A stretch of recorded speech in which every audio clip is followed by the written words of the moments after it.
नमस्कार बंधुरा आरोही किचेने आपनादेर सबाइके स्वागत जानाई। आज के आमार रेसिपि आम सत्तो।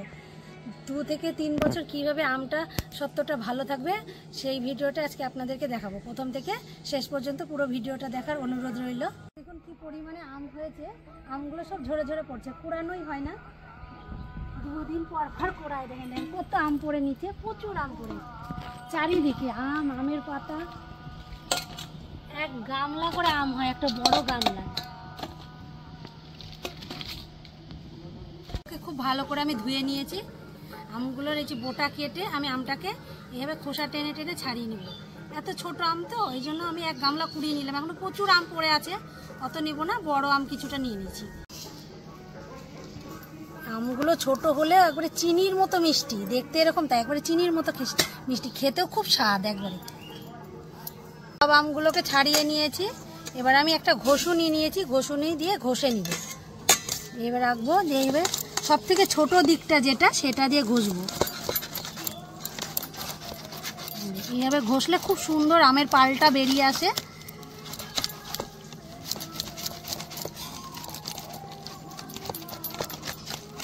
এইভাবে আমি সব আমগুলো ঘষে নিয়েছি। দেখুন কতটা আম হয়েছে। একটা ছোট গামলার এক গামলা করে নিয়েছি। এইভাবে ঘষুনি দিয়ে আপনারা ঘষবেন, দেখবেন খুব তাড়াতাড়ি অল্প সময়ের মধ্যে হয়ে যাবে।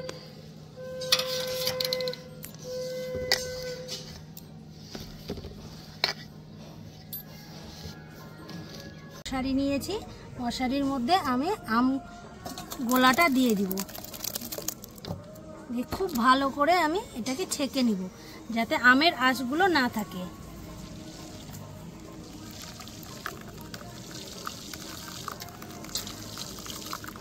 এইভাবে ছেঁকে নিলে আমের একটাও আঁশ থাকবে না।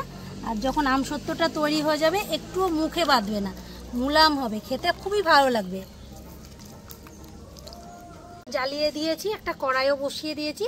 আর আমটা আমার ভালো মতো ছেঁকা হয়ে গেছে। আমটা আবার কড়াইয়ের মধ্যে ঢেলে দিই।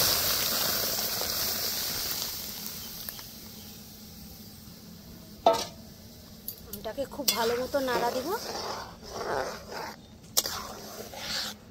দেখুন আমটা খুব সুন্দর ফুটছে, বেশিক্ষণ ফোটায়নি, মানে কেবলই ফুটে উঠেছে। এই সময়ে দিয়ে দিব আমি চিনি।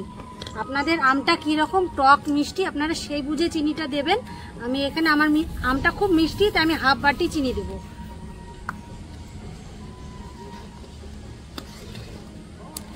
দেওয়ার পর আরেকটু ফুটিয়ে নিব আমি ভালো করে।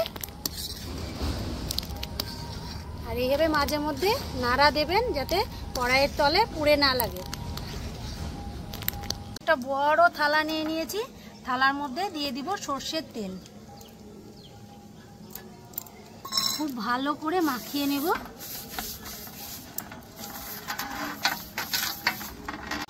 চিনি দেওয়ার পর আমটা আমি 8-10 মিনিট মতো ফুটিয়ে নিয়েছি।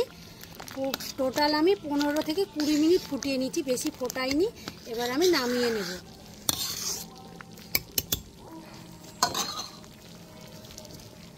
থালাটা খুব ভালো করে সরষের তেল মাখিয়ে নিয়েছি। এর মধ্যে আমি আমটাকে ঢেলে দেব। আমটা খুবই গরম, আমি হাতা দিয়ে দিয়ে আস্তে আস্তে ঢালবো।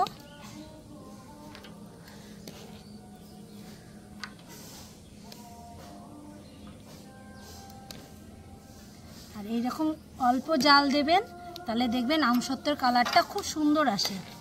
আর 2 থেকে 3 বছর আপনারা ফ্রিজে রেখে খেতে পারবেন। আমি তো প্রত্যেক বছরই বানাই।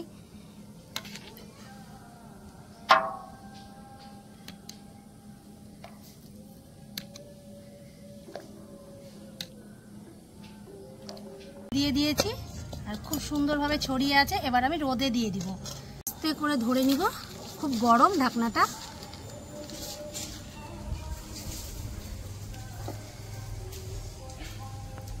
চারিদিকে আম পড়ে, যেখানেই পা দিচ্ছে আম।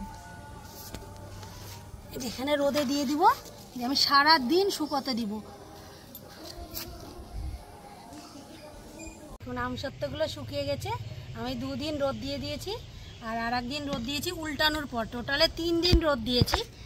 দেখুন কত সুন্দর কালার এসেছে। আর আমি আস্তে করে আগে ছুরি দিয়ে টেনে নিয়েছিলাম এইভাবে, তারপরে উল্টিয়ে রোদ দিচ্ছে। আস্তে আস্তে করতে হবে। এই যে দেখুন কত সুন্দর আমসত্ত্বটা হয়েছে। একবারে বড় করে দিয়েছি। আর এটা দেখুন একটু বেশি খয়েরি কালার হয়ে গেছে, এটাকে একদিন রোদ বেশি দেওয়া হয়েছে। এই যে কত বড়, ছিঁড়ে যাবে মনে হচ্ছে। একবারে বড় একটা আমসত্ত্ব দিয়ে দিয়েছি, একসাথে দুটো দিয়েছিলাম।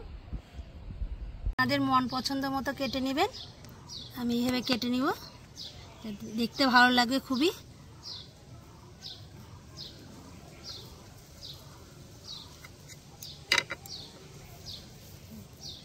দেখুন এক একটা পিস কত সুন্দর, আর খেতেও অপূর্ব টেস্ট হয়। মানে এটা তো পুরো আম দিয়ে তৈরি, আর আপনারা যখন বাজার থেকে কেনেন সেটা হয়তো কুমড়ো টুমড়ো দিয়ে অনেক কিছু কেমিক্যাল দিয়ে তৈরি করে। যে দেখুন কত সুন্দর লাগছে। এইভাবে আমি একটা এরকম কন্টেনার নিয়েছি, এর মধ্যে ভরে রাখবো।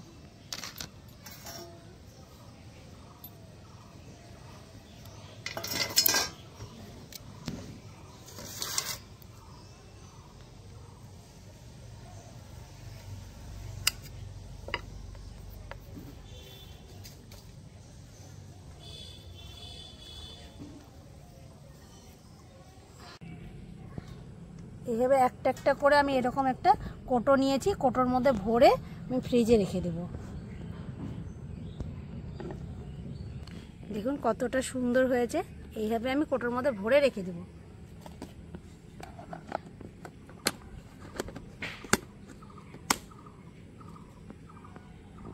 আমসত্ত্বগুলো দেখুন কতটা লোভনীয় হয়েছে। এইভাবে আপনারা বাড়িতে বানিয়ে নেবেন, আর আপনাদের মন পছন্দ মতো আপনারা যেরকম শেপে ইচ্ছা কেটে নিতে পারেন। দেখুন কতটা সুন্দর হয়েছে এক একটা, এবারে দারুণ। এটা 2 থেকে 3 বছর আপনারা ফ্রিজে রেখে খেতে পারবেন। আমার রেসিপিটি ভালো লাগলে আমাকে লাইক কমেন্ট শেয়ার করুন, আমার চ্যানেলটি সাবস্ক্রাইব করে রাখুন।